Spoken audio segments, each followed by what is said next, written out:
Hello, Tar Heel Nation. We are back with another episode of UNC Hoops Talk. I'm your host, Dan DeWitt, and I am excited to be here. A little stressed, not because of the podcast, but just about what's going on. I've been wanting to do the podcast. I had meant to do it Monday, Tuesday at the latest, and I can give you a whole bunch of excuses, but it didn't get done until today. Right now, Wednesday, November 25th. Tomorrow is Thanksgiving, so hopefully I can get this out tonight on Wednesday, and you can have this to listen, probably not on Thanksgiving Day, but maybe Friday and over the weekend and into the next week as we have a week off before our next game, and we'll talk about that later in the podcast.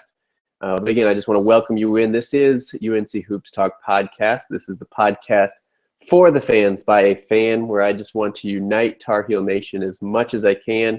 I want you to join in the conversation as much as or little as you want, but I'm just so thankful that you're listening or watching the podcast and supporting us. So many ways you can support us. We are on iTunes, subscribe, YouTube, Stitcher, any podcast app really. But I will leave all the links to connect with me and to support the podcast in the description below this video and this podcast. Go check them out and support the Tar Heels and support UNC Hoops Talk Podcast. But we have a lot to get into, so I don't want to waste any time on that. Jump into some stuff, not all as exciting as maybe as it should be or as we thought it would be. We have a lot of games to get to. As I said, I wanted to do this Monday, if not Tuesday, kind of in between the Hall of Fame games, and didn't get done. We are the Hall of Fame champions, or the CBE Hall of Fame champions, or Classic champions, whatever it was. We won it. Whether it was pretty or not, we will discuss as we go through the games. But yeah, we are here with a lot of games to discuss. So we're going to jump right in. We're going to go way back to the Watford games, and if you are a listener, or if you have listened to the podcast, you know that I like to jump into stats maybe a little bit more than other podcasts do, or talking heads, or whatever you want to say. But some of these I'm going to jump through kind of quickly because we have a lot, and stats don't tell everything. I know that. They are kind of an indicator, though. But early in the season, especially like, a game against Watford, doesn't necessarily tell the tale. And yeah, so some of them I might jump through. That's pretty much all I was going to say there. So Watford game, struggled a little bit. D struggled is kind of what I mean, we just couldn't get stops, and it's going to be kind of the theme as we talk about these games. I did not like the defense all that much in any of the games. Trying to think really quickly. Yeah, Northern Iowa, obviously, Northwestern game was okay. We had some good moments in the Northwestern game on defense, and then K-State really not until the very end. But we'll get to those games. We'll get to them. Yeah, halftime score, Wofford 29, UNC 34. So an indicator right there of that we were struggling. Again, I want to jump through pretty quickly. Leading scorers against Watford was Kennedy Meeks, Brice Johnson, and Joel Berry, all with 16. Other things that kind of stand out here as we go. Brice Johnson, another double-double with 14 rebounds. Kennedy Meeks had 5 turnovers as I look through his stats. Justin Jackson, again, struggled. Not a theme that will be happening in this podcast, though. Justin Jackson struggling. Little foreshadowing there, but he was 2 for 8. Just had 5 points. Did have 4 assists to 0 turnovers, and I think Roy even talked about in the press conference after the game. Obviously, a big deal for Wing, 4 assists to no turnovers, whereas he was, even when I'm looking here, Joel Berry had 4 assists to 3 turnovers, but he also did have 4 steals. Played 36 minutes. I think this is a game I tweeted out, like, if I didn't even realize that he had sat at all, but I guess there was at least partial 4 minutes that he sat out there. He was 4 for 4 from the free throw line, and actually I didn't realize this until they said it, and I'm jumping ahead again, but in the K-State game last night, Joel Berry had not missed a free throw all year, so that will be something we will keep an eye on and track. That's obviously good. Another point guard. We know, Nate struggled a little bit this year with free throws, but We know he's kind of a late game, good free throw shooter. Obviously, Marcus is really good. And if Joel Berry is perfect this year, it's a good indicator. Close games, if we got the lead, we can put 3-point guards in, all ball handlers, and be confident with them going to the free throw line. That's huge. Theo Pinson, struggled a little bit as well offensively in this game. Just 2 points, had 3 assists to 1 turnover, a couple blocks. Only shot 3 times, 1 for 3. Nate Britt, decent game off the bench with 7 points, and then Isaiah Hicks with 12 points off the bench. Really active. And if you've read through the show notes already, there's something coming. Question I have about Hicks, but a good game for him against Watford. We ended up winning 78-58. So, a 20-point win. I don't know that I would say it's a 20-point victory, really, if you watch the game. But with excuses, whatever they may be, it's going to happen. You're going to play down to our competition. I just kind of hoped this team was over that we wouldn't be playing down to our competition quite so much as we had in the past. I do remember saying during this game, though, this is, it was a good win in that in the past when we'd struggled with these teams, we didn't end up winning by 20. We ended up barely winning or even, sometimes losing these games. So in that sense, it was a good growing game for this team, and hopefully it can continue. Unfortunately, from there, we jumped to Northern Iowa. And again, I say this almost every podcast, but if you're listening to this podcast, you know what happened. Iowa goes into Northern Iowa. They give Marcus this nice warm welcome out on the court before the game starts. And, a lot of talk about the snow that's in Iowa and how cold it is and all this stuff going on. And then we go out and we lose. Pretty much we let them hang around. I mean, they're a good game. They're a good team. They're gonna make the tournament. They're gonna be good in their conference, the Missouri Valley. They got a good coach in Ben Jacobson. But there's no reason we should have lost this game, and it ticked me off. I'm kind of over it now because it has been so long, and we've had these other games and stuff. But a lot of the stuff that went wrong, we haven't necessarily fixed either. But oh my, I could not believe it. Now here's the thing too. I don't want to spend a lot of time on the stats in this game because I got the first half, watched second half. We had to leave. I actually had to go take pictures for my son who recently turned 1. And I don't know if everybody does this or whatever, but my wife needs to do this whole smash cake thing. So she makes this cake, takes long. We get pictures of him smashing the cake. And I don't know why that's a thing. I'll never understand it. But we had to do that. And so we left about halftime, maybe a little after halftime. So I'm trying to stream it on my phone. And of course, the road we have to take is in the middle of a forest, pretty much. No reception. So I pretty much missed I get spots during the second half, I should say. And then the last 2 minutes completely blacked out. I don't get to watch any of the last 2 minutes. By the time we get through it, I had gotten the notification that the game was over, we'd lost, and so didn't even try to stream any more of it. Didn't even bother with it anymore. I went back, watched the highlights. I don't think I've seen any press conference stuff from that game or even interviews from the players or anything. But oh man, okay, rant, whatever you want to say, soapbox, whatever. But and I'll probably even say it myself. But anyway, I saw on Twitter anyway a lot of fans saying, oh, they're going to learn from it. It's better to lose in November than it is in March, and blah blah blah. That's bull crap. That's a bunch of excuses. Now, can we learn from it? Hopefully, can it help us get better? Is it a tough, true road game? We know some schools that won't be mentioned here don't play true road games. Especially non-conference ones, unless it's mandatory with the ACC Big Ten Challenge or something like that. But yes, it's a tough game. I knew it would be tough. I told people before it even started, this is a sneaky tough game. That being said, there's no reason why we should have lost this game. Absolutely no reason. So yes, hopefully we get better. Hopefully it helps us. But good grief, don't make excuses, and don't be such a bandwagon, wishy-washy fan that you're one of them that says, oh, I'd rather lose now than in March. Well, duh, who wouldn't?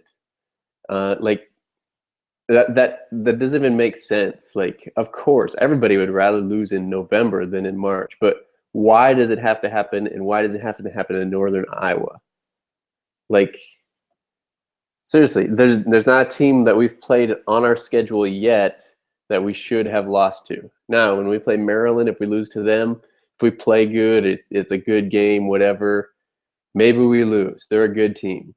Okay, I guess it wouldn't technically be November. We played them on December 1st, but same difference. Like, we could have played them a day earlier on November 30 or 31st or whatever. I don't even know right now how many days November has. But if we play them a day earlier, we could say that, oh, I'd rather lose in November than in December.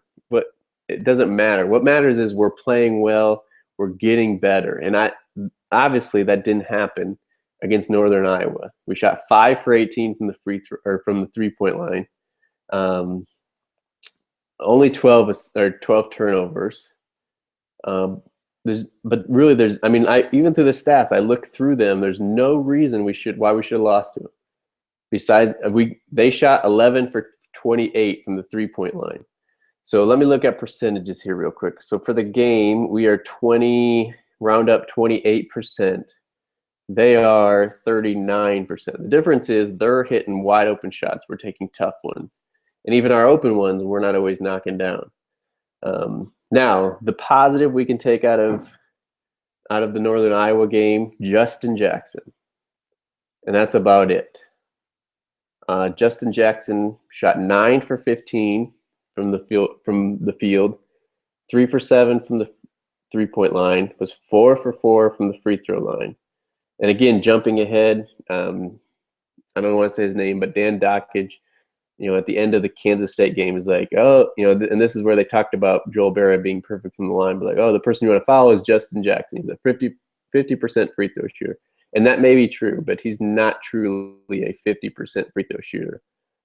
Maybe this season he is so far, but he's got a good stroke. He's not going to be 50% from the free throw line. But anyway, Justin Jackson ends up with 25 points, 3 assists, had a block, 4 rebounds. And just pretty much offensively, we found Justin Jackson. And that, from now on, can be the theme of this podcast, because that will be continued throughout the games we talk about. So if you want to take a positive from that, there it is, Justin Jackson. Other than that, Brice Johnson, 10.6 rebounds, a couple blocks. Kennedy Meeks, 10 points, 9 rebounds. Other than that, Theo and Joel Berry, both 4 points. Joel Berry is 1 for 5 from the 3-point line, 3 turnovers, 3 assists. Pinson had 3 turnovers. Nate Britt shot 1 for 6 overall, 1 for 3 from 3-point line, had 4 points. Isaiah Hicks was 2 for 4, had 7 points. Now he did get up to 20 minutes. I do like that. Going back to the Watford game, I know, again, if you had listened to this previously, you know that I think Isaiah Hicks should be getting more minutes. He only had 14 against Wofford, so he did get up to 20 against Northern Iowa. And really, it wasn't at the expense of anybody except Joel James, like I had said before. He only had 2 minutes. Kennedy Meeks still had 24. Brice Johnson had 31. So, I mean, that's the way I think it should be. Now, of course, that came in a loss. Maybe people are saying, well, Roy did what you wanted, not because he listened to the podcast. I'm not saying that by any means. But, Joel's minutes went down. Isaiah's went up. We lost the game. That's not the reason we lost the game. Giving people wide open shots, not playing good defense, that's why we lost the game. But yeah, I can't say a ton about that because pretty much the whole second half I missed. So yeah, I'm not going to spend a ton more time on that. It is what it is. Hopefully we do get better. Really, to me, it's nobody stepped up with Marcus out. Nobody started, knocking down shots, and we didn't stop. We didn't play good enough defense. Again, I said that would be a theme to this podcast as well, as the defense. We just couldn't get stops. Like we were, in the second half, kind of from what I was seeing when I could see it, we were scoring. we were kind of keeping up with Northern Iowa. We just never got the stops to take the lead and win the game. Now, on the other hand, I can take the blame a little bit, not because I missed the game. I don't think just because I watched the game win, but I didn't get to wear my lucky hat. We had to take family pictures. My wife didn't want me to have hat hair, of course, and so I didn't get to wear my well, I shouldn't say lucky hat, even my game day hat. I wear the same hat every game day, and it's worked pretty much most of the time. There was a few games last year I didn't get to wear it, and all of them were losses. So I'll take a little bit of the blame. But yeah, that's about all I got to say against Northern Iowa. It is what it is, and we got to move on. So we did. We moved on to the CBE Hall of Fame Classic. We played Northwestern, and I think it was good that we had a quick turnover. We couldn't linger on that. There couldn't be too much talk about the Northern Iowa game besides, we lost the the number 1 seed or whatever. Ranking, I guess it would be. But we had to jump right back in. There's a quick turnover, and we had to play again. Northwestern game, not a great first half. They stuck around. Let's see if I can find the first half score. We were up by 7 at halftime, but what was good is we pull away, end up winning by 11. It was 69-80. So we win by, and it didn't really even seem that close. Decent team, but also very balanced scoring. Everybody seemed to kind of step up in this one, especially in the second half, whereas nobody stepped up in the Northern Iowa game. So going through the stats here against Northwestern, Justin Jackson, again, as I said, will become a theme. He was 8 for 15 overall, 1 for 3 from the 3-point line, 4 for 4 again. Take that, Dan Dockage. Had 13, and I think they even said this was his first double-double ever, 13 rebounds, which the crazy part is it was almost split half and half, 6 offensive, 7 defensive, 21 points, 4 assists to 2 turnovers in 35 minutes, and he was the difference. He was awesome. But he wasn't everything either. As I said, it was pretty balanced out. Kennedy Meeks had 12 points, only 2 rebounds.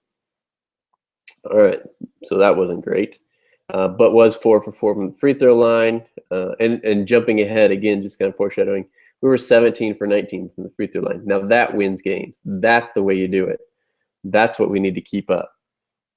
Kenny Meeks 3 assists to 0 turnovers. He played 21 minutes, not bad. Had 4 fouls, so I'm guessing a couple of those minutes were taken away because of that. Brice Johnson, 10 points, 11 rebounds, another double-double for him. And 1 assist, 1 steal. He played 29 minutes. I think that's about right for him. Theo Pinson, 10 points, 5 rebounds, 8 assists to 4 turnovers and a steal. Joel Berry, 12 points. And Theo was 3 for 7 from the 3-point line. Joel Berry, 2 for 7 from the 3-point line. Had 3 assists and 0 turnovers, had a steal. Nate, so there we got all 5 starters in double figures, and then Isaiah Hicks off the bench. 10 points, 4 rebounds, 3 for 6 shooting, 4 for 4 from the free throw line, an assist, a block. I think I said 4 rebounds already in 23 minutes. So again, there his minutes were up. Joel James was down at 5. Like that much better. And yeah, 6 guys in double figures, and then Nate Britt did not shoot well again. And after those first, 3 games, I think it was, has not shot the ball well. So hopefully it's not in his head or anything. Hopefully it comes back with confidence. Just 5 points. He shot 1 for 7 overall, 1 for 5 from the 3-point line in his 17 minutes. So yeah, like I said, not a ton to say there. We played much better in the second half and kind of pulled away a little bit to win by 11. Not a bad squad from Northwestern. Probably something we can win by more. But let's, again, not forget we are losing our best player. And there are some people out there, at least that I know, that would say otherwise. But Marcus Paige is our best player. Is he our best pro prospect? No. Best potential? Probably not. But he is our best player. He's our leader. Everything will go through him. He'll step up and knock down the shots more consistently than anybody else. Brice Johnson is very talented, but is not our best player. I question Brice's IQ. I don't really want to go into that. That's a different podcast, different time. We'll get into that if somebody writes in and really wants to hear about it. But Marcus Paige is our best player. So beat Northwestern Monday night. We come back into the championship game against Kansas State. Kansas State got some confidence, I think. They are not a good team. They don't have a lot.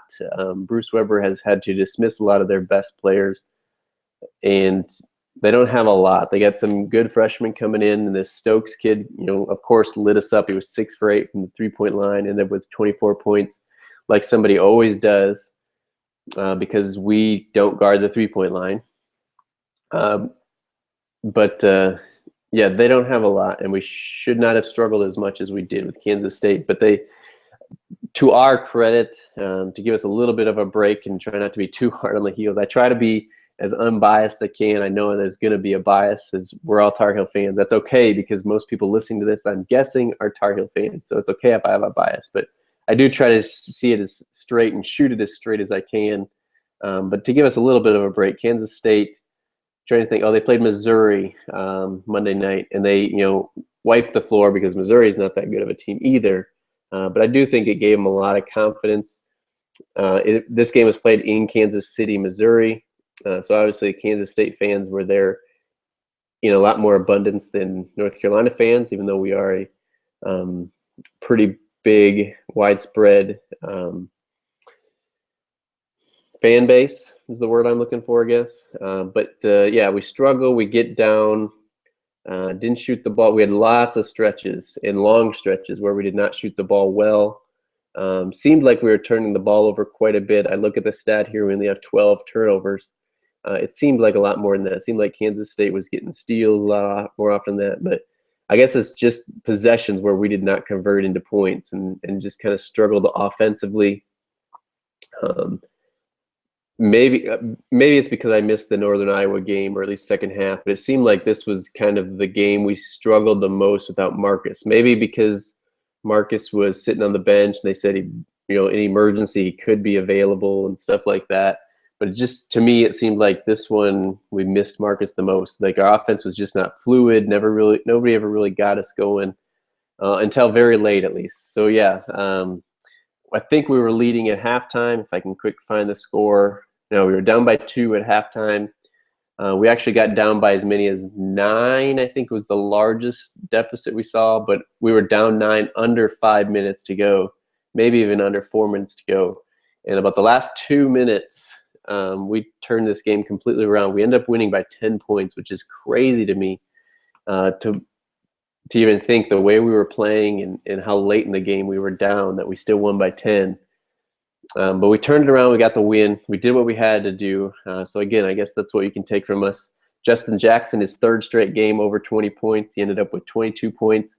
And the crazy thing is he is so efficient. Like, this game, he shot 8 for 13. I feel like I've read that in the last 3 games. I guess I can quick look. So 9 for 15 against Northern Iowa. Let me find it here. 8 for 15 against Northwestern, and then 8 for 13 against Kansas State. So yeah, just really efficient, for a wing player like that. Shot 2 for 4 from the three-point line, which we were not that successful doing. We were 30%, which again, that even shocks me. It's that high. We're 6 for 20 overall.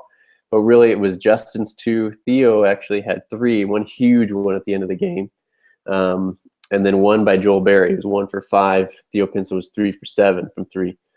So yeah, Justin Jackson led us, 22 points, 5 rebounds, 6 assists to 1 turnover. Great ratio. After that, Brice Johnson, 10 points, 10 rebounds, a couple assists, couple of blocks. And then Theo Pinson with his 3 threes ended up with 11 points, 5 rebounds. Had some foul trouble, 3 assists to 2 turnovers. He's still got definitely some JP in him. As doesn't always make the best decisions. I don't think it's as bad as JP, but he also did have 3 blocks, and he is, like JP was, really stuffing the stats. So if he embraces that role maybe a little bit better than JP did, that will help us a lot. He can kind of be that glue guy and that stat stuffer for us. After that, Kennedy Meeks, I guess he actually would come after Justin Jackson, but 15 points, shot 6 for 9, only 3 rebounds, 3 assists to 2 turnovers, and a couple of steals. So yeah, last couple of games, it seems like Kennedy Meeks has got to step up the rebounding. And again, as much as I don't want to say the name even, let alone give him a little bit of credit, Dan Dockage, he kind of called him out, and he's got to be tougher. He's got to just work harder. A lot of those 15 points came in the second half when he started working a little bit more. But rebounds and everything, he's just got to put a little more effort into it. If he wants to be the player he can be, he's got some work to do. So 4 guys in double figures, and then we have Joel Berry. 7 points, 4 assists to 3 turnovers, a block, a steal, 4 rebounds. Isaiah Hicks dropped off a little bit as far as minutes goes, only 13 minutes. Did have some, well, he didn't have foul trouble, but some of our big guys did. But anyway, Isaiah Hicks ends up with 8 points, 4 rebounds in his 13 minutes. And Luke May actually got 11 minutes. Had 4 rebounds, an assist, a block. It gave us definitely some good quality minutes with, Brice and Kennedy kind of in some foul trouble. Played some nice defense for us. And Joel James was himself, 2 points, a couple of fouls, 1 rebound in his 6 minutes. So I do like that, even that Luke would get those minutes. And it wasn't that Joel wasn't even given those chances. Roy was giving him those chances, and Luke was just playing better. As far as our other freshman, Kenny Williams, he still got 4 minutes in this. He's been getting a few minutes here and there, probably nothing to really get him comfortable. But he also has not really done anything. He hasn't hit a 3-pointer yet. His points have been like fast break layups. I don't know that he's really hit a jump shot even. So would love to see him get into the mix a little bit and get his confidence up. But at the same time, I said this on a previous podcast, maybe even the last one, it seems like the rotation with the minutes, and especially with Marcus out already, Roy has shortened that rotation a lot sooner than he does and a lot tighter than he usually does for this time of the year. Again, looking at it, I told you Isaiah's were down a little bit. Luke's were up a little bit. Brice was still 24. Kennedy's 27. Those guards, it's going to change anyway once Marcus comes back and takes a lot of those minutes. So we'll kind of keep an eye on that once Marcus comes back. But I don't know. It's a good win in the fact that with about 4 minutes left, I didn't know that we were going to do it. I didn't know that we would have it in us to pull out the win. So in that sense, I guess Kansas State is a good win for us. But it wasn't pretty, that's for sure. We definitely struggled. Like I said, I thought we turned the ball over a lot more than we actually did. There was absolutely no transition D. It was, oh man, it was ugly. If you weren't watching the game, let me tell you, there's so many times I don't think I've ever seen a team get so many transition buckets and run on a North Carolina team like Kansas State did.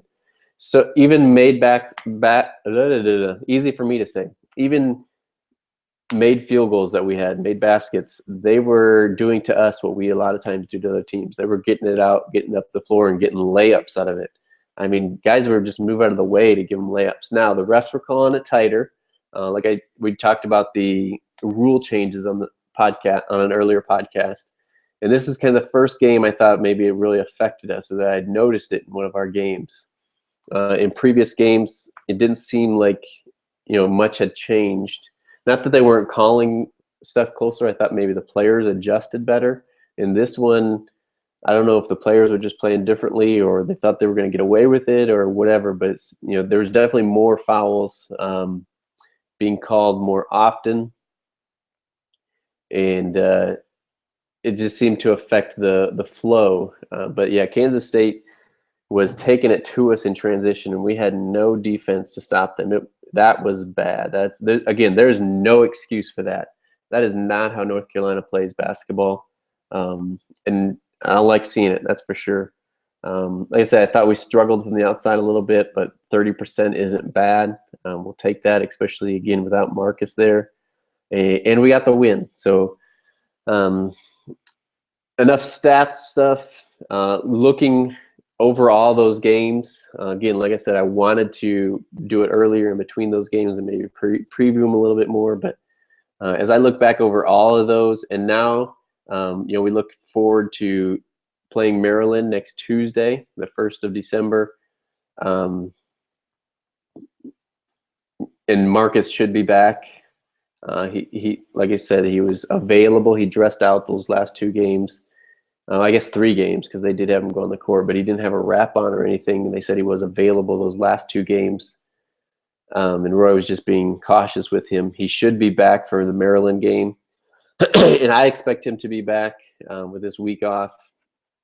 I know he's itching to play, so I think he'll be there. So, again, as I look over all this stuff, did we get better when Marcus is out? Did anybody really step up and prove that they could kind of do it without Marcus? And I don't know. I mean, Justin had kind of proved it with Marcus at the end of last year, but of course, after the first couple of games, it's good to see him get going and get some of that rhythm going before Marcus, came back. And if he starts to take, some of those shots away from from Justin, he doesn't have to average over 20. If he can take a few less shots and average 15, that's good to get him going. I think Joel Berry would be the one person. If I think somebody kind of stepped up, it'll be interesting. I'm guessing my take is that Joel Berry will still start and Marcus will slide over to the 2 for our starting lineup. Theo hasn't been terrible. I don't think it's to say he lost the starting spot. It's just that Marcus is coming back and someone has to not start. I think it's going to be Theo. Theo, I'd say maybe stepped up a little bit. I think it'll help him to go to the bench, be more of that energy guy off the bench, give us a little spark and that stuff. Hopefully he doesn't go back to YOLO Theo Pinson and jacking up shots because he's not getting maybe as many minutes or as many looks or as many touches as he had with Marcus out. But we'll see. Other questions that I have from this is, can we still consistently hit shots, which I don't think we can answer yet because, again, we're getting Marcus back, and that's going to change what other people's looks look like and whether they can knock them down or not.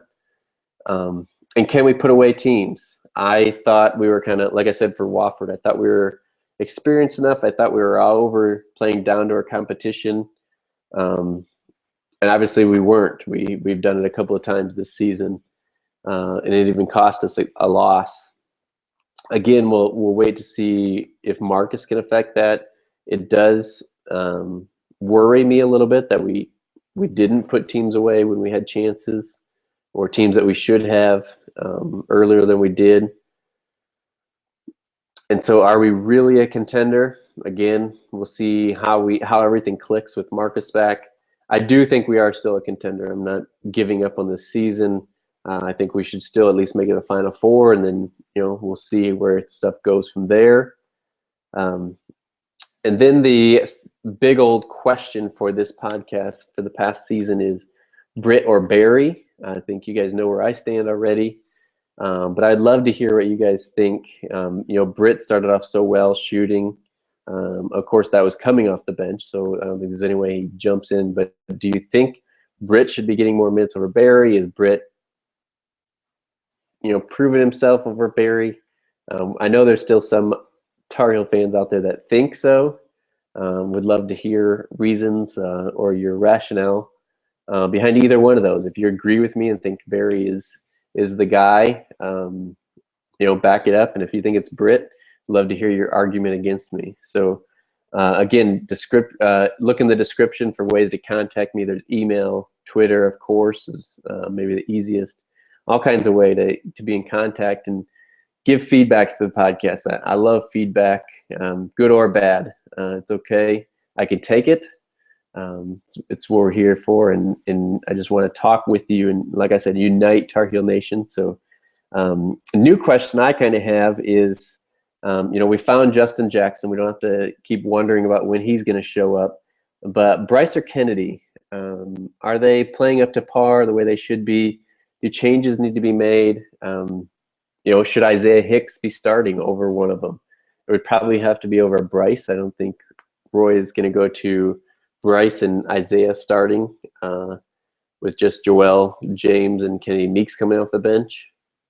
So I guess my question is, should Isaiah be starting over Brice Johnson? Has he warranted it?